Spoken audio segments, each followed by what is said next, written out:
നമസ്കാരം. ദേശീയ സുരക്ഷാ ഉപദേഷ്ടാവ് അജിത് ഡോവൽ സൗദി അറേബ്യ മുൻകൂട്ടി അറിയിക്കാതെയാണ് അദ്ദേഹം റിയാദിൽ എത്തിയത് എന്നാണ് റിപ്പോർട്ടുകൾ.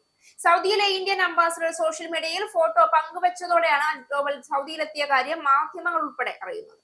എന്തായിരിക്കും ഡോവലിന്റെ ലക്ഷ്യം എന്നത് സംബന്ധിച്ചാണ് ഇപ്പോഴുള്ള അടക്കം പറച്ചിൽ. പശ്ചിമേഷ്യയിൽ ഒട്ടേറെ സുപ്രധാന സംഭവങ്ങൾ നടക്കുന്ന വേളയിലാണ് അജിത് ഡോവലിന്റെ സൗദി സന്ദർശനം.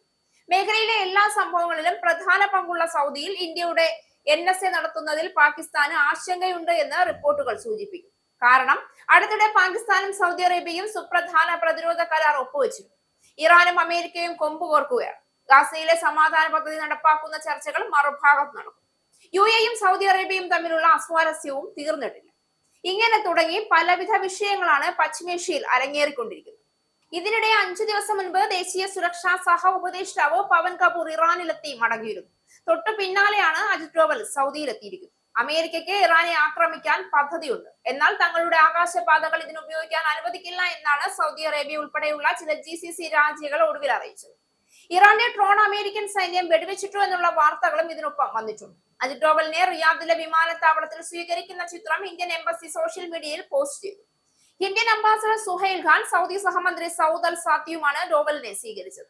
സൗദ് അൽ സാത്തി നേരത്തെ ഇന്ത്യയിലെ സൗദി അംബാസഡറായിരുന്നു. പാകിസ്ഥാനുമായി സൗദി അറേബ്യ പ്രതിരോധ കരാർ ഒപ്പുവെച്ച ശേഷം സൗദിയിലെത്തുന്ന ഏറ്റവും മുതിർന്ന ഇന്ത്യൻ ഉദ്യോഗസ്ഥനാണ് അജിത് ഡോവൽ. ദേശീയ സുരക്ഷാ ഉപദേഷ്ടാവ് അജിത് ഡോവൽ മുൻകൂട്ടി അറിയിപ്പുകളില്ലാതെ സൗദി അറേബ്യയിലെ റിയാദിലെത്തിയത് യാദൃച്ഛിക സംഭവമായി കാണാൻ കഴിയില്ല. ഇതിനു പിന്നിൽ ഒളിഞ്ഞിരിക്കുന്നത് അത്യന്തം ഗൗരവമേറിയ ജിയോ പൊളിറ്റിക്കൽ നീക്കങ്ങളാണ് എന്നതാണ് ഇപ്പോൾ ഡൽഹി മുതൽ പാശ്ചാത്യ തലസ്ഥാനങ്ങൾ വരെ നടക്കുന്ന അടക്കം പറച്ചിൽ.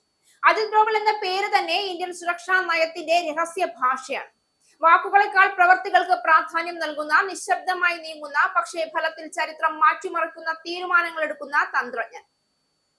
അദ്ദേഹത്തിന്റെ സൗദി സന്ദർശനം പ്രഖ്യാപനങ്ങൾ ഇല്ലാതെ നടന്നു എന്നത് തന്നെ അതിന്റെ പ്രാധാന്യം വർദ്ധിപ്പിക്കുന്നു.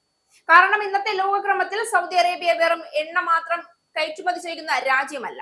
പശ്ചിമേഷ്യയിലെ ശക്തി കേന്ദ്രവും ആഗോള രാഷ്ട്രീയത്തിലെ നിർണായക ഇടനിലക്കാരനും കൂടിയാണ് ഇന്ന് സൗദി. ഇന്ത്യ സൗദി ബന്ധം കഴിഞ്ഞ ഒരു ദശകത്തിനിടെ പുതിയ ഉയരങ്ങളിലെത്തിയത് നരേന്ദ്രമോദിയുടെ നേതൃത്വത്തിലുള്ള വിദേശ വിപ്ലവത്തിന്റെ ഫലമാണ്. മോദി അധികാരത്തിൽ എത്തുന്നതിന് മുൻപ് ഇന്ത്യ സൗദിയുമായി പ്രധാനമായും ഊർജ ഇടപാടുകളിൽ ഒതുങ്ങിയ ബന്ധമായിരുന്നു. എന്നാൽ ഇന്നത് പ്രതിരോധം, ഭീകരവിരുദ്ധ സഹകരണം, സൈബർ സുരക്ഷാ, നിക്ഷേപം, വ്യാപാരം എന്നിവയെല്ലാം ഉൾക്കൊള്ളുന്ന സമഗ്ര പങ്കാളിത്തമായി മാറി. ഈ പശ്ചാത്തലത്തിലാണ് ഡോവലിന്റെ റിയാദ് യാത്രയെ വിലയിരുത്തേണ്ടത്. ഗാസയിലും ചെങ്കടലിലും ഇറാൻ ഇസ്രയേൽ സംഘർഷ ഭീഷണിയും നിലനിൽക്കുന്ന സാഹചര്യത്തിൽ പശ്ചിമേഷ്യ വീണ്ടും അസ്ഥിരതയുടെ വക്കിലാണ്.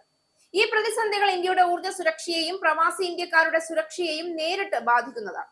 അതിനാൽ സൗദി നേതൃത്വവുമായി നേരിട്ടുള്ള ഉയർന്ന തലത്തിലുള്ള സുരക്ഷാ ചർച്ചകൾ അനിവാര്യമാണ്. ഡോവൽ ഈ ചർച്ചകൾക്കായി എത്തിയതാകാമെന്ന വിലയിരുത്തൽ ശക്തവുമാണ്. അതോടൊപ്പം ഇന്ത്യ, മിഡിൽ ഈസ്റ്റ്, യൂറോപ്പ്, സാമ്പത്തിക ഇടനാഴി പോലുള്ള മഹത്തായ പദ്ധതികൾ യാഥാർത്ഥ്യമാക്കുന്നതിൽ സൗദി അറേബ്യയ്ക്ക് നിർണായക പങ്കുണ്ട്. ചൈനയുടെ ബെൽറ്റ് ആൻഡ് റോഡ് പദ്ധതിക്ക് ബദലായി മോദി സർക്കാർ മുന്നോട്ട് വെച്ച ഈ ആശയം ഇന്ത്യ ആഗോള വ്യാപാരത്തിന്റെ ഹൃദയത്തിലേക്ക് ഉയർത്തുകയാണ് ലക്ഷ്യമിടുന്നത്.